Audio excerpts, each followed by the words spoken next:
Hi friends, my name is Chrissy. I'm from the Yoga Still, and today I'm going to show you what I'm using in January to help ground me and support me as I begin 2021. So my word of the year is ease, and one of the things that I'm really trying to lean into is to use the things I already have.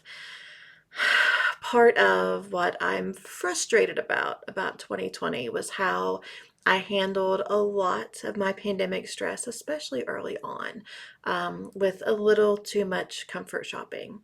So I've got a lot of tools, I've got a lot of pieces of support that I'm getting to know. So my plan for this year, I'm not going to say I'm not going to buy anything, but I am going to say that I'm going to try to buy as little as possible and use as much of what I have. So I'm going to walk you through what I'm using this month to support both myself and to learn to use the tools that I already have. So the crystal that I'm using this month is this piece of polychrome jasper. This came from my friend Annie. I love this piece. It sits up. It's this beautiful little egg.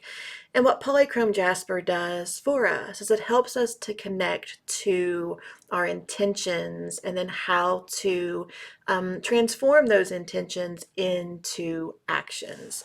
One of the things that I've learned to do over the last few years that really works for me is to use January as the goal setting month, to not try to cram all of my goal setting into that bizarre time between Christmas and New Year's, but to instead use January as the testing ground, as the jumping off point for the rest of the year. And polychrome jasper really brings in that gentle focus to help us figure out what we want and how we want to get there. So this is a crystal that I'm going to be working with this month. Now, traditionally, I would just be bringing one oil to the table, but for January, I've made myself a little collection of chakra centering oils. So instead of just one that I focus on through the month, I'm focusing on this practice, this protocol. So I have an oil for each of the 7 chakras, but I have 2 for the heart because I couldn't decide. And this is just a quick mantra practice that I'm doing first thing in the morning when I get up, last thing before I go to bed, just a mantra with each of these and enrolling them on each of my chakras. If you want to know more about this, let me know and I would be happy to make a video about it. That's noisy. So the books that I want to read this month are books, again, that I've had for a while and then I'm actually part way through, but it's been so long that I'm going to have to go back and start over. So I'm going to be reading Becoming Supernatural. I remember really enjoying and really getting into this book when I first started reading it, but I got derailed pretty quickly. So I'm going to dig into this month and I'll let you know how it goes in February. The other book I'm going to be reading is Understanding Yoga Therapy. This book, again, I'm about a third of the way through, but I'm going to have to start over. This felt like a very academic, but still yet approachable way of understanding pieces of yoga philosophy that are really interesting for me, that go beyond the sutras and a translation of them, but instead a real understanding of some of the concepts. So this is the second book on my list for January. Now, cards. So my plan is I've got a deck that I am using every day this year, or at least every day that I practice yoga, to guide my yoga practice. Then I'm going to have an oracle deck for the month and a tarot deck for the month that I use in my morning practice. So I'll start with the cards that I'm using with my yoga practice throughout the year, and that is this Yogic Path deck. Again, this will really help me study deeper into my study of the Yoga Sutras. These cards are absolutely stunning. My camera doesn't want to focus, but these are beautiful, and the guidebook is big and full, and I'm excited to dig into these cards. My plan is to pull one card before each yoga practice, sit it at the top of my mat, and let that be what sits with me, what kind of percolates and brews through me as I practice yoga.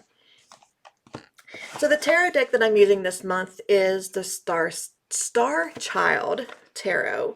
I absolutely love these cards. Nothing in this in this month, none of my cards in this month are brand new to me. They're cards I've had a while and have practiced with a while. Again, these cards are just, they're stunning. They're exactly my color scheme, they're my aesthetic. I really enjoy these cards. Now, my issue with these cards is they are just a little too big for me to shuffle comfortably. So I'm hoping if I use them every day this month, I can continue to break them in so that maybe they're a little easier to shuffle. What I typically end up doing is separating them into two piles, shuffling them individually, and then just doing a quick shuffle of the two of them together.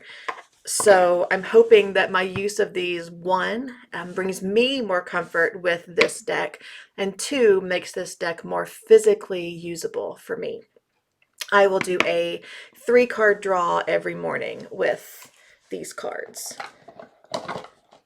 And then the second deck that I'm using this month is the Soul Space Oracle. I have been using this deck daily for a while. And honestly, when I thought about switching to another deck for January, I wasn't ready. So I'm using these cards for another month as sort of a goodbye for them. And these are also, I mean, goodbye for now, just goodbye for daily practice. I'm not like burning them or giving them away or anything. This deck is also just an absolutely, just a stunner. Oh, and of course, of the 3 cards that I picked, one of them is my word for the year. So that is my plan for my routine, my ritual in 2021. So those are my January crystal, my January oils, the cards I'm going to use, and the books that I want to read. My plan going forward is that in February, I'll talk about the things that I'm moving on from, and then I'll talk about what I'm bringing into February. If you have any questions, want to know any more about my practices, please let me know. Have a happy 2021, and I'll see you soon.